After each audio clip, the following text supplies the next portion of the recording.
All right, welcome everybody back to another episode of the Science of Golf Performance podcast.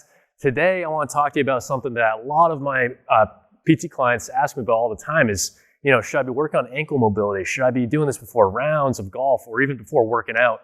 And the answer is absolutely yes. So especially with the ankles, we need them to walk on, obviously on the day-to-day, walk upstairs, all that. But even when you get in the golf swing, if you're looking at the golf swing, it's a ground-up approach. Everything starts from the feet. And from there, everything goes to the hips, shoulders, hands, you name it, and through the ball, through the club, and through the ball.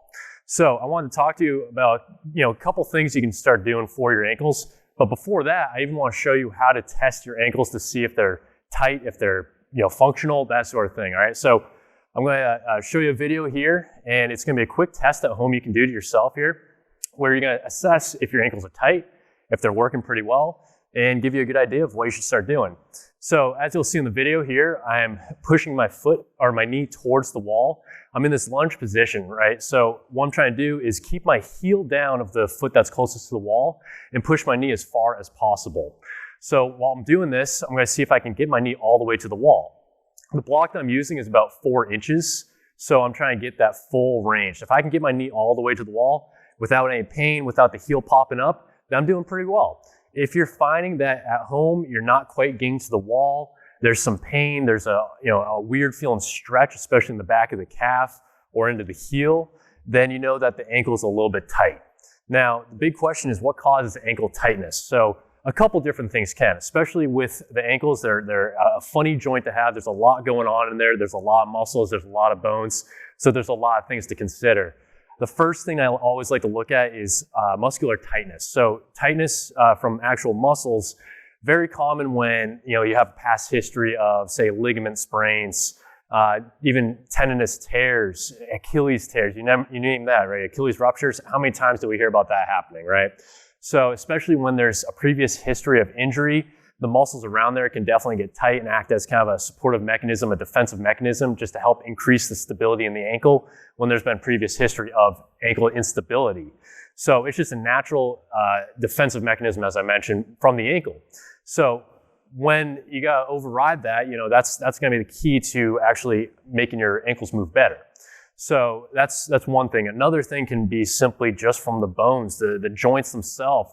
Sometimes we get a little bit of the arthritis. That can be painful, not necessarily cause mobility issues. It's the problems when we have, say, like bone spurs in the joint itself. Now, that's something at home that you're not necessarily going to be able to check for yourself. I'm going to be talking more about the muscular-based issues today, but bone spurs, things like that are within the joint and limiting mobility, that's something that can be seen more in x-rays, that sort of thing. So today I want to talk to you about how to actually improve that mobility via the musculoskeletal or the muscular instability issue. So first thing I'm going to talk to you about is, I'm going to show you a video here, as I speak here again, is releasing a couple different muscles. So we have the actual calf, so the upper half where the big, towards the knee, the big area. That's a muscle called the gastrocnemius, and you have what's called 2 heads of it. So you have an inside and an outside, or a medial and a lateral. I'm going to show you a video here as I'm speaking of how to actually release those muscles, especially that muscle, and then this next muscle I'm going to tell you about too. They both attach into the ankle. And what they do is they attach in a big Achilles tendon, and when they're tight, when they're pulling, they can prevent ankle mobility and make the ankle tight, right? So the gastrocnemius is one. Number 2 is the soleus, the other muscle I just mentioned. So this is more towards the bottom half of the leg. So same idea. You can see the video here. I'm using a lacrosse ball to roll out that area, and I'm even putting my other leg on top to help release that muscle itself. And you can see too with my foot, I'm moving up and down like I'm pushing down on a gas pedal. So the big thing is I'm adding that extra pressure from my leg because I want to try and do a technique called a pin and strip. So the pin and strip is when you're pinning down the muscle underneath the ball and then try and move your foot as you pin that muscle. The big thing is when you find a tender spot with the lacrosse ball, hang out right on top of it. Don't let the ball move off of that tender spot. Do this for about 30 seconds as you see in the video here, and then we can recheck that mobility on the wall. So with that test with the block again, all right? Number 2, the second type of exercise I want to show you is more of a weight-bearing exercise. So I just show you the lacrosse ball exercise.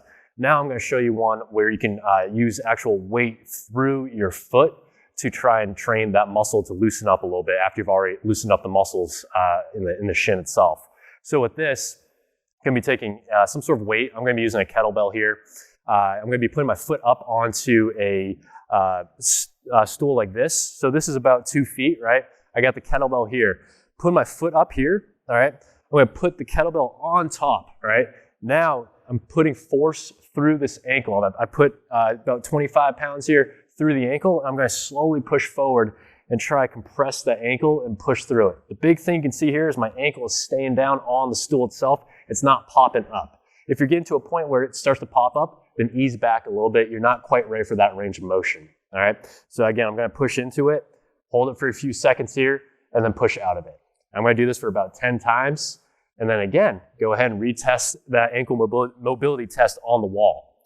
Number 3, with regards to especially working out in the gym, one thing I always like to tell people, if you're squatting and you're finding that even like the heels are popping up, that's not ideal, especially with a squat. You want to keep those feet nice and flat. You want to feel like you're pushing through the ground with your entire foot.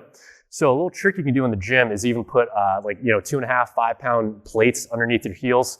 Helps raise those feet, those heels just a little bit, so that especially if you have ankle mobility problems, it doesn't put as much stress on the ankle.